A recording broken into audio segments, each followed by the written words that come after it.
Right, hello there. It's again, I'm just standing here today where the Liberator plane crashed. Just over there's the plaque on the cliff, and my daughter just found this piece of definitely duralumin, what we call. It's like an aluminium, but a much more tougher. It definitely, I feel, came from that plane. And after the violent storms we've had recently, they found a lot of people found lots of things on this beach here and other beaches in Cornwall. But it's just lovely to be here this day. But we was just saying, it's 71 years ago that this plane crashed, and it came, as it were, it came in from out there. It took off to go back to America.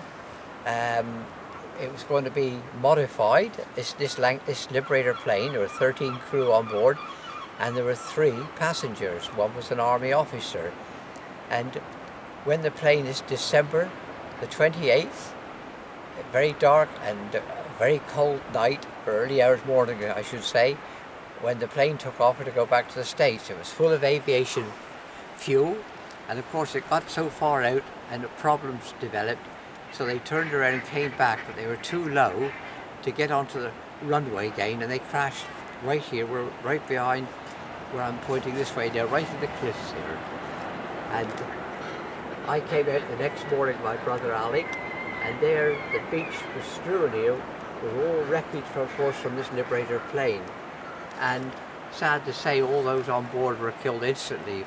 But what made it a more tragic thing was that 5 American personnel from the Mawgan, St. Mawgan camp came down, attempted a rescue, but they were all drowned. Even the lifeboat couldn't get in. It was a full spring tide, so that was such a waste of life. But for many years been coming out here, of course, and though I found various instruments on the plane, and large and small pieces, but it's still stuff here buried even now, as I say, 71 years ago. It's incredible. Stop.